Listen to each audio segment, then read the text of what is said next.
बिहार में अक्टूबर और नवंबर में विधानसभा के चुनाव होने वाले हैं और इस साल जिस तरीके से बिहार की सियासत की बड़ी घटनाएं अभी से ही दिखाई पड़ती हैं, ऐसा लगता है कि राजनीतिक दल जोरों शोर से तैयारी कर चुके हैं। और सबसे बड़ी बात यह कि इस बार भी हर बार की तरह बिहार का चुनाव बेहद रोमांचक होने वाला है।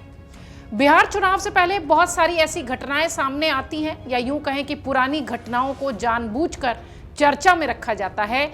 इसी कड़ी में आज एक ऐसी ही चर्चा आप तक पहुंचा रहे हैं जो कि बिहार की राजनीति से तो जुड़ी हुई है ही, बिहार चुनावों से पहले इस तरीके की घटनाएं एक बार फिर से चर्चा में भी हैं और याद भी की जा रही हैं। बिहार के एक ऐसे ही महाकांड के बारे में आज आपको बताते हैं जो हर चुनाव से पहले खूब चर्चा में होता है। आपको याद होगा कि इससे पहले हमने बिहार में भागलपुर का नरसंहार, बेलछी का, लक्ष्मणपुर बाथे का, बारा का जो पूरा हत्याकांड था जिसमें सैकड़ों लोगों की जान गई, उस तरीके की घटनाएं भी हमने आपको वीडियो के माध्यम से बताई हैं, जिसमें कि ज्यादातर वो मामले थे जिनकी चर्चा चुनावों से पहले होती है। बिहार में इस तरह के महाकांड एक नहीं सैकड़ों हैं, लेकिन सिर्फ कहानी नरसंहार तक सीमित नहीं है।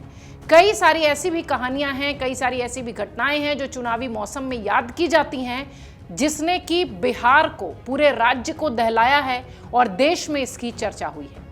एक ऐसी ही घटना थी जहानाबाद का जेल ब्रेक कांड। यह घटना 2005 में हुई थी। पूरे बिहार में इसकी चर्चा हुई थी, पूरे देश में इसकी चर्चा हुई थी, तब जबकि बिहार में सुरक्षा व्यवस्था चाक चौबंद थी और उसके बावजूद भी जहानाबाद जेल ब्रेक कांड को अंजाम दिया गया। कैसे हुई थी? 13 नवंबर 2005 की रात कैसे जेल में बंद 658 कैदियों ने पूरा प्लान बना लिया था भागने का और कानून व्यवस्था को मुंह चिढ़ाते हुए इस घटना को अंजाम दिया गया था। इस पूरे प्रकरण ने जहानाबाद प्रशासन को कटघरे में खड़ा कर दिया, बिहार को चर्चा में ला दिया और इस जहानाबाद जेल ब्रेक कांड को देश भर में चर्चित कर दिया। चूंकि मौसम चुनावी है, इसलिए इस तरह की घटनाएं याद करना लाजमी है। बिहार में 1967 के बाद से अति वामपंथी संगठनों ने भूमिहीन मजदूरों के साथ एक तरीके से कह लीजिए कि जमींदारों के खिलाफ एक जो अभियान की शुरुआत की थी, वो धीरे धीरे हिंसक होता दिखाई पड़ा। वामपंथी संगठनों के जवाब में जमींदारों ने उच्च जातियों के अलग समूहों का गठन कर लिया। इसके साथ ही हिंसा और प्रतिहिंसा का खूनी खेल चल पड़ा। नतीजा यह हुआ कि बिहार में 1970 से लेकर 1990 तक लगातार हर दशक का अपना नरसंहार है। ऐसी बर्बर घटनाएं हैं जो हर चुनावों में याद की जाती हैं और बिहार पर बदनामी का दाग लगाती हैं। बिहार में इन 3 दशकों में प्रशासन नरसंहार हत्याकांड की घटनाओं को रोकने में नाकाम रहा। इसके साथ ही अधिकतर घटनाओं के साथ अभियुक्त जो थे वो उनको सजा दिलाने में भी नाकामयाब रहे, पुलिस प्रशासन भी और कोर्ट भी। जब अगर पुलिस ने ही उस तरीके से काम नहीं किया तो कोर्ट सजा कैसे देगी? प्रशासन के प्रति लोगों का गुस्सा लगातार बढ़ता दिखाई पड़ा। इन तमाम सालों में, इन 3 दशकों में Economic and Political Weekly magazine का एक लेख था जिसका नाम था jail break and the Maoist movement. Bela Trivedi इसको लिखती हुई दिखाई पड़ी थी। 2005 में जहानाबाद में जो जेल ब्रेक कांड हुआ था, उसकी वजह माओवादियों में प्रशासन के खिलाफ भड़का गुस्सा था। माओवादी कम्युनिस्ट सेंटर का आरोप था कि जेल में बंद किए जाने के बाद जमींदारों के खिलाफ आवाज उठाने वाले उनके समर्थकों के साथ जाति आधार पर भेदभाव होता है। इतना ही नहीं, उनके रहने की स्थितियां भी दयनीय थी। पहले जहानाबाद जेल का क्या हाल था, थोड़ा सा ये आपको बता देते हैं, उसके बाद इस पूरी कहानी की पृष्ठभूमि आप समझ पाएंगे। जहानाबाद जेल में 140 कैदियों को रखे जाने की क्षमता थी। जब जेल ब्रेक कांड हुआ तो उस समय 659 कैदी थे। जेल में बंद कैदियों में सिर्फ 30 सजा याफ्ता थे। ये असंतोष तेजी से बढ़ रहा था कि प्रशासन ने कई निर्दोषों को जेल में ठूंस रखा है। यह स्थिति थी उस जेल की। 13 नवंबर 2005 जिसका जिक्र होता है, जो कि इतिहास के काले शब्दों में लिखा गया है, उस दिन क्या हुआ था यह भी आपको बताते हैं। 13 नवंबर 2005 का दिन बिहार की जहानाबाद के लिए आम दिनों की तरह था, लेकिन दिन आम दिनों की तरह था, रात नहीं। रात होते होते सब कुछ बदल गया। इसी रात एक बहुत बड़ी साजिश को अंजाम दिया गया। यह साजिश जहानाबाद जेल ब्रेक कांड की थी। इस साजिश के लिए उस वक्त को चुना गया जब बिहार में विधानसभा के चुनाव हो रहे थे। 2 चरणों की वोटिंग हो चुकी थी, जबकि 2 और चरण मतदान के लिए बाकी थे। ऐसे में राज्य की पुलिस पोलिंग ड्यूटी पर तैनात थी। इसका फायदा उठाया माओवादियों ने। उस वक्त जहानाबाद के सांसद रहे गणेश प्रसाद सिंह ने सदन में कहा था कि शाम 7:30 बजे से 8 बजे तक जहानाबाद शहर पर माओवादियों का कब्जा हो गया था। ये उनका सदन का स्टेटमेंट था। जहानाबाद जेल और पुलिस लाइन के साथ शहर के अधिकतर हिस्सों की बिजली कटी हुई थी। इसके बाद माओवादी पुलिस की वर्दी में और पुलिस लिखी गाड़ियों में बैठकर जहानाबाद के केंद्र में पहुंचे। उन्होंने पुलिस की वर्दी पहनी थी, इसलिए लोगों को शक भी नहीं हुआ। हालांकि घटना में कुछ चश्मदीदों ने घटना को याद करते हुए यह भी बताया था कि कई माओवादियों को वर्दी फिट नहीं आई थी। इतना ही नहीं, कुछ माओवादी तो चप्पल और नंगे पैर के भी नजर आए। सभी छोटे छोटे समूह में बंट गए थे। इस दौरान स्थानीय लोगों को अपने घरों के अंदर रहने, खिड़की दरवाजे बंद करने के लिए कहा गया था। माओवादियों ने इसे आम लोगों के खिलाफ नहीं बल्कि प्रशासन से जंग करार दी।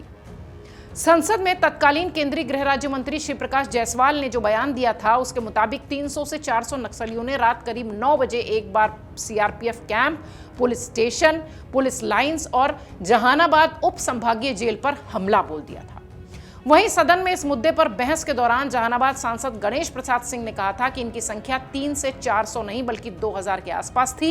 ये सभी हथियारों, राइफल्स और बमों से लैस थे। वो सीधे सीधे सरकार और पुलिस प्रशासन को चुनौती दे रहे थे। वो जीप में बैठकर आए थे, माइक से प्रचार कर रहे थे और ये भी कह रहे थे कि यदि कोई सड़क पर बाहर निकला तो उसका अंजाम भुगतना पड़ेगा, उसे गोलियों से भून दिया जाएगा, बम से उड़ा दिया जाएगा। मैंने वहां देखा है ऐसी मुख्य सड़क जहां पर कचहरी चौक है, न्यायालय है, वहां पर भी बम रखा हुआ था। ये वहां के सांसद का बाकायदा स्टेटमेंट है। जहानाबाद जेल की अगर बात करें तो उस रात जहानाबाद जेल की सुरक्षा के हाल भी खस्ता थे।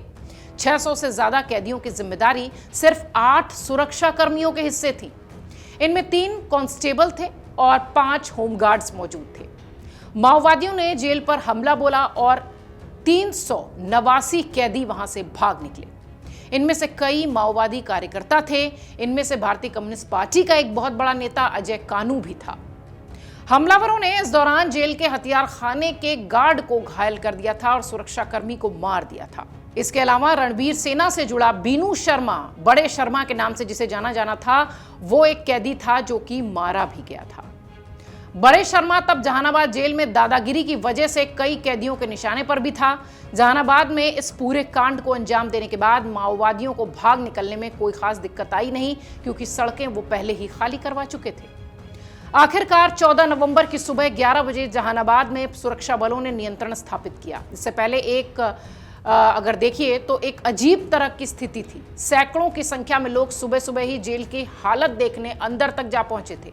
एक व्यक्ति ने मीडिया से बातचीत के दौरान यहां तक कहा था कि सुबह पूरे जहानाबाद की जनता जेल के अंदर थी और कैदी बाहर थे। राज्य सरकार के मुताबिक बाद में होमगार्ड्स की 8 राइफल्स और कुछ गोला बारूद भी लूटे जाने की बात सामने आई थी। कुल मिलाकर 2 जेल कर्मी, 2 रणवीर सेना के कार्यकर्ता और 2 नक्सलियों के अलावा एक आम व्यक्ति की भी इस पूरे घटनाक्रम में मौत हुई थी।